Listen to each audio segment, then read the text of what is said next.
할렐루야. 한 번씩 이런 생각을 해봅니다. 내가 만약 고아로 태어났으면 내 인생은 어떻게 되었을까? 그런 생각을 해봅니다. 다행히 저는 고아로 태어나지 않아서 고아의 아픔, 슬픔을 잘 모릅니다. 좋은 부모님 밑에서 태어나서 신앙생활하고 사랑받고 그리고 보호를 받고 또 이렇게 아름답게 성장할 수가 있었습니다. 근데 고아로 태어난 사람들은 굉장히 힘들고 어렵다고 그렇게 합니다. 누구나 아는 바와 같이. 제가 어제 어떤 통계를 봤는데 고아로 태어나신 분들 가운데 50세 그 이전에 사망하는 확률이, 이건 정확한 통계는 아닙니다. 그러나 이분이 그 분야의 전문가이고 그래서 자기가 이렇게 고아원 다니면서 그 출신들의 그 이렇게 동향을 보고 50세 이전에 사망한 사람들 이렇게 통계를 보니까 거의 한 15%에서 30% 가까이가 고아원 출신 가운데 15%에서 30% 가까이가 50대 이전에 사망했다는 그런 말을 들었습니다. 고아로 태어나는 사람은 공통점이 있는데 부모가 누구인지 모르기 때문에 꿈과 비전이 없고 희망이 없고 도와줄 사람이 없기 때문에 다 그런 건 아닙니다만은 아무렇게 살다가 먼지처럼 사라진다. 삶의 동기도 없고 목표도 없고 사실상 삶을 포기하는 인생을 살아간다. 그렇게 말을 합니다. 고아는 아무리 아파도 울지 않는다. 왜냐하면 울어봤자 나무람만 있고 꾸중만 듣기 때문에 울지 않는다. 그런 말도 있습니다. 고아로 살아가는 것은 굉장히 가슴 아픈 일이에요. 우리는 영적인 고아였습니다.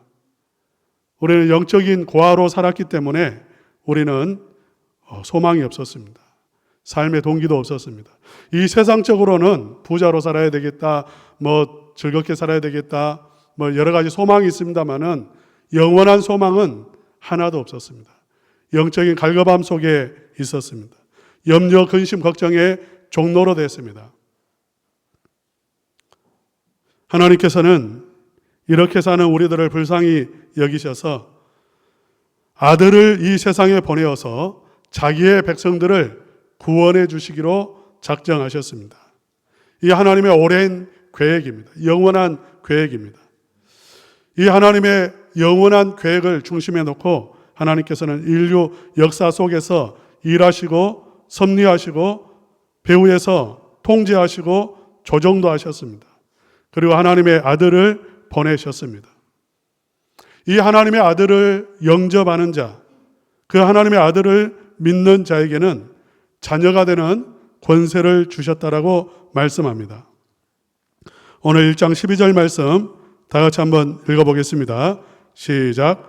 영접하는 자, 곧 그 이름을 믿는 자들에게는 하나님의 자녀가 되는 권세를 주셨으니, 이 영접한다는 말은 하나님이 보내신 구원자를 영접한다는 것입니다. 하나님이 보내신 구원자로 내 마음속에 받아들인다는 거예요. 이 영접한다는 것은 내 삶의 주인으로 받아들인다는 것이고 내 마음속에 받아들인다는 것이고 주인으로 받아들인다는 것이고 이제 내 마음대로 살지 않고 그 하나님의 아들 그리스도를 중심으로 해서 살아간다는 것입니다. 그분을 따라간다는 그러한 말입니다. 이렇게 영접할 수 있는 이유는 무엇이냐면 그분이 하나님의 아들이심을 알기 때문에 그렇습니다. 하나님께서 약속하신 그리스도이심을 알기 때문에, 믿기 때문에 그분을 영접하는 거죠. 마치 이런 겁니다. 여러분 길을 가다가 황금 덩어리를 하나 발견했어요. 이렇게 요즘 비가 많이 왔는데 비에 씻겼는지 아니면 땅이 허물어졌는지 그 속에 황금 덩어리가 하나 있었는데 그게 마침 내가 가는 길에서 발견된 겁니다. 여러분, 그렇다면 여러분 어떻게 하시겠습니까?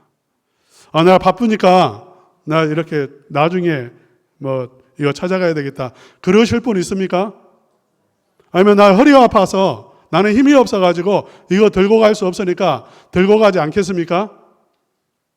여러분 같으면 어떻게 하겠어요? 허리가 아프든지 뭐 힘이 없든지 바쁜 일이 있든지 병원에 가야 된다든지 무슨 만 가지 천 가지 이유가 있다 할지라도 무엇부터 하죠? 그 황금 덩어리부터 우리 집에 갖다 놓을 거예요. 금박이 피거나 물감 칠해 놓은 게 황금색 물감 칠해 놓은 게 아니라고 생각되고 정말 황금이라는 것을 알면 그것부터 집에 갖다 놓을 겁니다. 똑같은 이치입니다.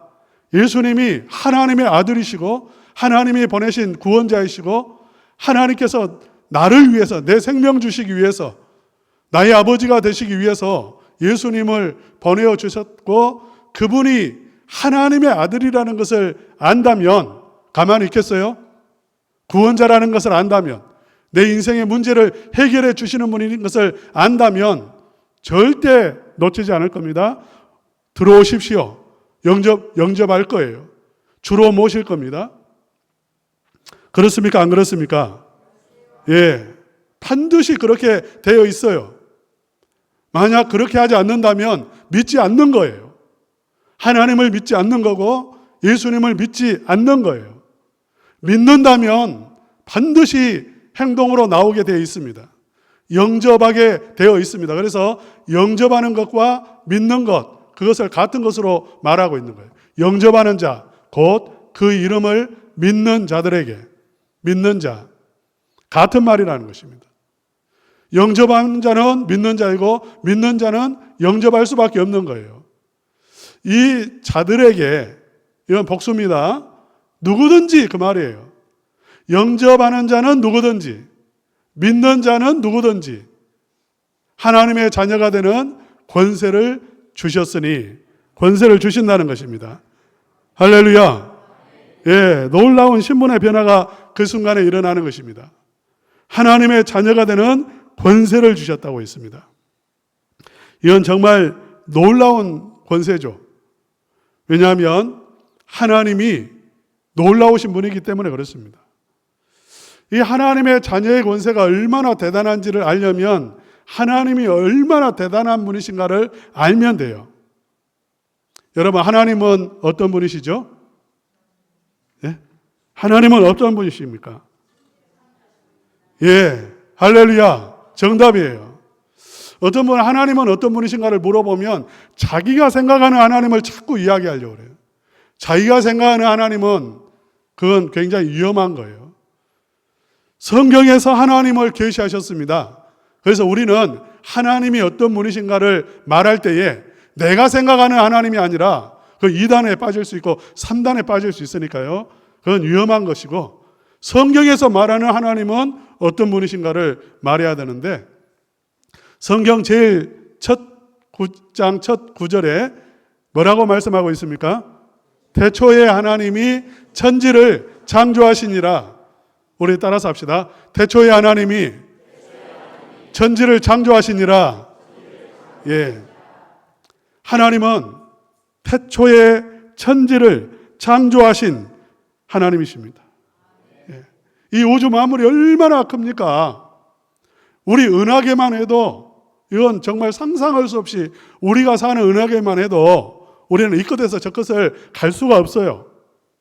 그런데 이 은하계가 우리 은하계도 하나의 군집이에요. 여러 군집이 있습니다. 은하계 군단들이 있어요. 그 군단 속에 있는 한 그 은하계인데 우리가 사는 이 은하계의 군단만 해도 한 2천억 개 됩니다. 은하계가 2천억 개. 이게 또 커다란 하나의 은하 또 군단이에요. 이런 게 또 2천억 개. 상상이 안 되죠. 이런 어마어마한 크기에 이 우주 만물을 창조하신 전능하신 하나님이 우리가 믿는 하나님이신 것입니다. 할렐루야. 예, 대단하죠. 우리 한번 저 그림 한번 보여주시기 바랍니다. 예, 뭐냐면 화성 탐사선이에요. 퍼서비어런스 1호라고 이름이 붙은 화성 탐사선인데 2020년인가 지금으로부터 한 5년 전에 화성에 보냈습니다. 그 탐사선의 목적이 무엇이냐면 그 화성에 있는 지질을 이렇게 탐사하는 건데 그 지질의 구성 성분이 무엇인지 알고자 함이고 더 나아가 궁극적인 목표는 무엇이냐면 생명체가 있는가 그걸 탐사하기 위해서 보낸 거예요. 화성에 정말 생명체가 있을까 없을까 그게 궁금한 거죠. 최근에 이 화성 탐사선이 어느 한 지역을 조사를 했습니다. 보여주시기 바랍니다. 하얀색 이런 점들이 이렇게 무늬가 있죠. 이런 무늬가 있는 이렇게 것을 조사했고 며칠 전에 나사 미국 항공우주국 국장, 부국장 그 사람들까지 다 포함해가지고 막 대단한 발표를 했어요. 이 조사 결과가 무엇인지. 조사 결과가 무엇이었을까요? 생명체가 있다 없다? 어떻게 하셨어요? 누구세요? 예. 생명체가 있을 가능성이 있다네, 있다. 지금 이 하얀 점이 자연적으로도 생긴다는 거예요. 그러나 간혹 어떤 미생물이 철분을 먹어가지고 그걸 배설해가지고 이런 게 생길 수도 있다는 거예요. 근데 그건 모르겠다는 거죠. 아직 그건 모르겠다.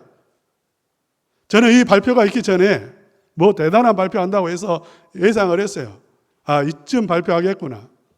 생명체가 있을 수 없어요. 생명은 오직 하나님이 창조하시는 것입니다. 할렐루야. 예, 우리 지구를 보세요. 만약에 이 화성에 꽃 한 송이가 피었다면 얼마나 놀라겠습니까? 예? 우리는 그 많은 꽃을 보면서도 놀라지 않는 것은 너무 많기 때문에. 그러나 이것은 저절로 된 게 아니라 하나님의 창조란 말이에요. 할렐루야. 하나님은 이 우주 만물을 창조하신 분이시고 이 세상을 아름답게 만드신 분이시고 생명의 주인이시라는 말이에요. 사랑하는 성도 여러분, 우리가 믿는 하나님은 창조주 하나님이십니다. 세상의 역사를 주관하시는 분이십니다. 우리가 생각할 때는 이 세상의 역사가 마치 사람이 이렇게 주관하는 것처럼 보입니다. 그리고 미국이라고 하는 큰 나라가 전쟁을 일으키기도 하고 전쟁을 멈추기도 하고 또 어느 나라를 좀 이렇게 가난하게 만들기도 하고 또 좀 살만하게 만들어주기도 하고 어떤 큰 강대국에 의해서 이 세상이 이렇게 되어져 가는 것처럼 그렇게 생각이 되어집니다. 그러나 그렇지 않습니다. 하나님이 섭리하신다는 것입니다. 이스라엘의 역사만 놓고 한번 생각해 보십시오. 하나님 없이는 설명할 수가 없습니다. 하나님이 그 민족을 일으키시고 그 민족을 인도하시고 오늘날까지 보세요. 이스라엘의 역사 속에 하나님이 어떤 분이신가를 드러내셨어요. 그리고 그 당시의 강대국들, 이집트, 아수르, 바벨론, 페르시아, 로마, 세계 대제국들 아닙니까? 이스라엘을 둘러싸고 있어요. 이스라엘과 다 관계가 있습니다. 하나님은 그들의 제국이 어떻게 되어질 것인가를 이미 예언하셨어요. 말씀하셨습니다. 그리고 그 말씀대로 되어진 줄로 믿습니다. 그 말씀대로 되었어요. 이집트는 당시에 세계 최강이었습니다. 그러나 하나님께서 말씀하시죠. 바벨론에 의해서 이집트는 약해지고 그 이후로는 이집트는 다시 역사의 전면에 부상하지 못한다는 것이고요. 그 말씀대로 지금도 역사의 전면에 나서지 못하고 있어요. 우리가 볼 때에 사람이 다스리는 것처럼 보이지만 하나님이 인간의 생사화복과 이 우주 만물을 통치하시고 다스리신다는 것입니다. 하나님은 또한 자기의 백성들을 사랑하시고 지키시고 보호하시고 모든 좋은 것을 공급해 주시는 하나님이십니다. 이스라엘 백성들이 이것을 경험했죠. 출애굽기 13장 21절에서 22절 말씀 다 같이 읽겠습니다. 시작. 여호와께서 그들 앞에서 가시며 낮에는 구름 기둥으로 그들의 길을 인도하시고 밤에는 불 기둥을 그들에게 비추사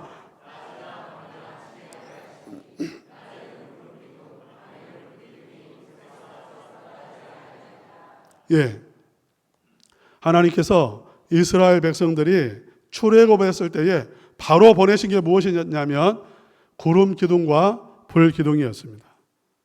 하나님이 지키시고 함께 하시고 보호하시고 인도하신다는 가시적인 현상이었어요. 이스라엘 백성들을 떠나지 않으셨습니다. 오늘도 하나님께서는 그 전능하신 창조주 하나님이 우리와 함께 하심을 믿으시기를 바랍니다. 우리와 함께 하시고 우리의 길을 인도하시고 우리를 다스리시고 우리를 지키시고 보호하세요. 시편 23편 1절과 2절도 함께 읽어보겠습니다. 시작. 여호와는 나의 목자시니 내게 부족함이 없으리로다. 그가 나를 푸른 풀밭에 누이시며 쉴 만한 물가로 인도하시는도다. 다윗의 고백입니다. 그 전능하신 하나님이 내 인생의 목자가 되어 주셨다는 것입니다. 하나님은 우리를 버려두지 않습니다. 전능하신 하나님은 우리 인생 속에 들어오셔서 불기둥과 구름기둥으로 함께 하시고 발걸음을 인도하시고 가장 좋은 것으로 인도하신다는 것입니다. 우리 예수님께서 이런 말씀을 하셨어요. 마태복음 6장 31절에서 32절입니다. 다 같이 함께 읽겠습니다. 시작. 그러므로 염려하여 이르기를 무엇을 먹을까 무엇을 마실까 무엇을 입을까 하지 말라. 이는 다 이방인들이 구하는 것이라. 너희 하늘 아버지께서 이 모든 것이 너희에게 있어야 할 줄을 아시느니라.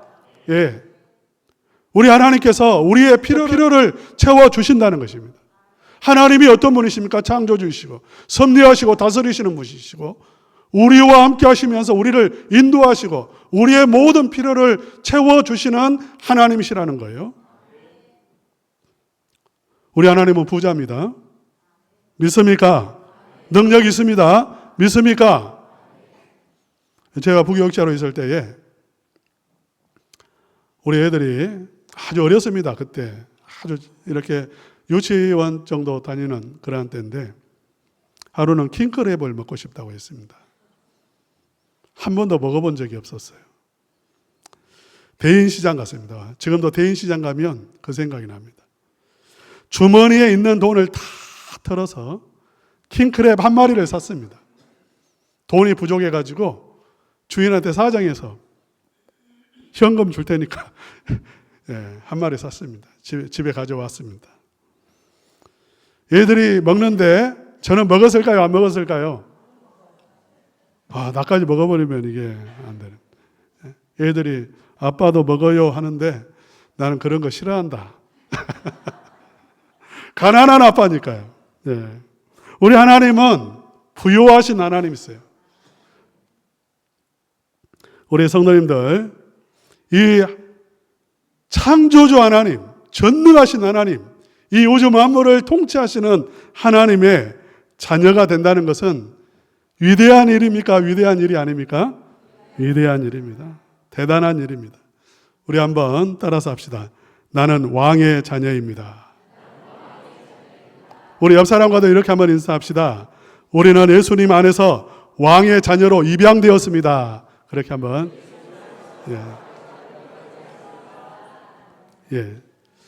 사랑하는 성도 여러분, 이 정체성을 가지시기를 바랍니다. 나는 왕의 자녀라는 것입니다. 믿습니까? 나는 하나님의 자녀라는 것입니다. 아멘 소리가 적은 것 보니까요, 정체성이 아직도 확립이 되지 않은 것 같아요. 미국의 소설가 마크 트웨인의 왕과 거지라고 하는 동화 읽어보신 적 있으신가요? 거기에 보면 같은 날 한시에 태어난 두 사람이 있습니다.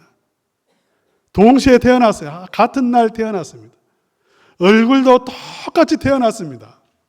그런데 한 아이는 왕궁에서 태어났고 한 아이는 거지 소굴에서 태어났습니다. 왕자로 태어난 사람은 에드워드가 이름이고 거지로 태어난 애는 톰이라는 이름을 가졌는데 같은 날 태어났지만 신분이 달라요. 어느 날 이 거지 톰이 이렇게 구걸을 하다가 그 왕궁 옆을 이렇게 지나가게 되었는데 마침 왕자가 몰래 나왔다가 만난 거예요. 그래서 같이 놀았습니다. 이 왕자 에드워드는 굉장히 마음이 착한 왕자였어요. 그래서 신분을 가리지 않고 그렇게 재밌게 놀다가 또 개구멍 같은 곳으로 이렇게 몰래 왕궁으로 들어갔어요. 둘이 들어갔습니다. 그리고 옷을 바꿔 입자고 그렇게 한번 옷을 바꿔 입어보자고 그렇게 말을 했는데 옷을 바꿔 입고 노는데 경비병이 발견을 했어요. 누구를 발견했을까요? 거지 옷을 입고 있는 왕자를 발견했어요. 그러니까 옷만 보고 얼굴도 같이 생겼으니까 쫓아냈습니다. 왕자가 쫓아낸 거예요. 쫓겨난 거예요. 거지는 이제 왕자가 된 것이고 왕자는 거지가 된 겁니다. 이 거지는 왕자가 된 거지는 이게 평생 습관이 뭐냐면 거지처럼 사는 거예요. 음식이 나와도 뭐 이렇게 숟가락으로 먹을까요? 손으로 집어 먹을까요? 손으로 집어 먹는단 말이에요. 손으로 집어 먹고 또 임금님이 먼저 드셔야 되는데 누가 먼저 먹어요? 거지는 먼저 먹어야 되거든. 무조건 있으면 먹어야 되니까 먼저 집어 먹고. 들통이 났을까요? 들통이 안 났을까요? 들통이 안 났어요. 왜냐하면 정신병 걸렸다고 생각한 거예요. 정신이 좀 이상해졌다고. 또 이렇게 왕궁 밖에 있는 이제 거지가 된 왕자, 그 왕자 또한 마찬가지예요. 거지 속으로 들어갔는데 거지처럼 이제 해야 되는데 그게 됩니까? 안 됩니까? 안 돼요. 자기가 왕자라는 거예요. 자기는 왕자라는 거예요. 밥 차려놔라는 거예요. 뭐 이런 식이에요. 또 양쪽에서 다 정신병자 취급을 받아요. 그러나 둘 다 이제 시간이 지나면서 그 분위기에 젖어 들어가고 그 문화 속에 익숙해져 갑니다. 거지는 거지처럼 이제 행동하고 왕자는 거지처럼 행동하고 거지는 왕자처럼 행동해요. 그러나 변하지 않는 게 있어요. 절대 변하지 않는 게. 그건 뭘까요? 그의 정체성입니다. 정체성. 거지 왕자는, 거지가 지금 왕자가 된 그 사람, 거지는 계속해서 불안해요. 인정을 받을수록 불안해. 자기가 거지라는 데는 변함이 없으니까. 그 정신은 여전히 거지인 거예요. 정체성이. 왕자 또한 마찬가지예요. 지금 이제 거지가 되었지만 절대 그러나 거기서 자기가 왕자라는 그 사실에 대해서는 의심하지 않아요. 그래서 그 정신만큼은 왕자의 그 정신을 잃지 않는 거예요.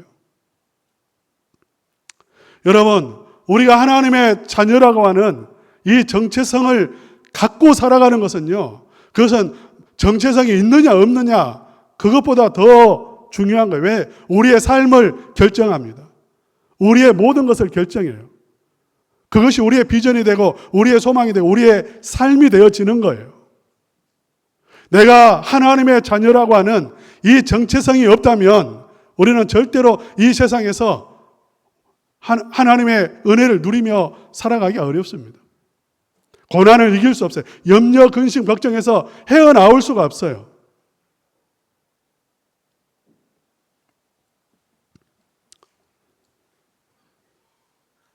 만약 내가 하나님의 자녀라고 하는 이 정체성이 없다면, 그게 불분명하다면 여러분 스스로를 한번 고민해 봐야 돼요.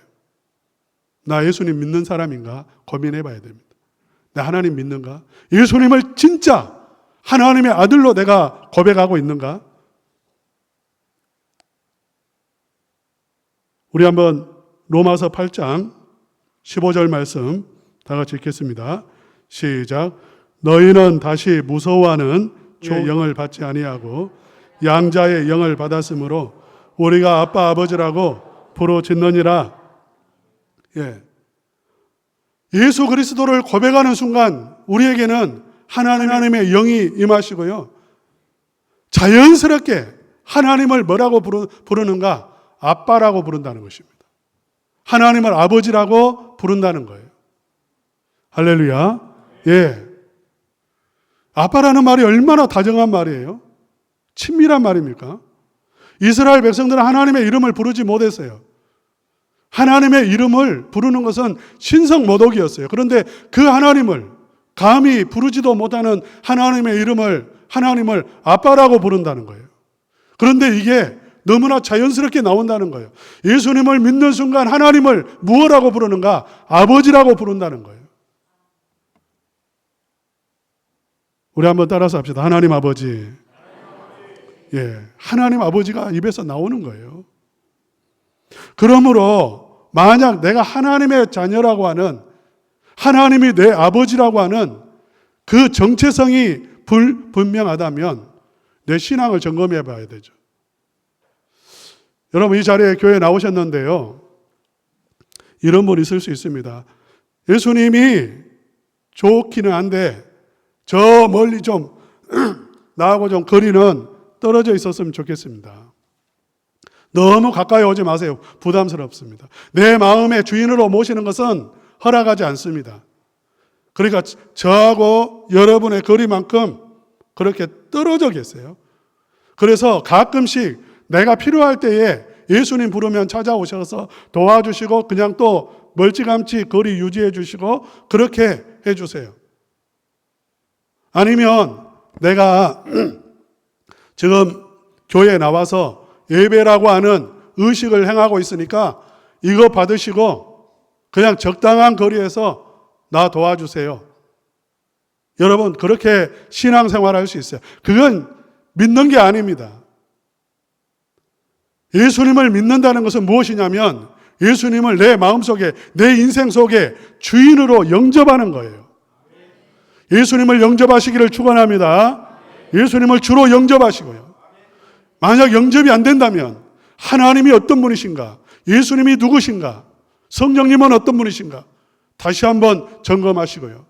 여러분이 그분 앞에 무릎을 꿇으셔야 됩니다.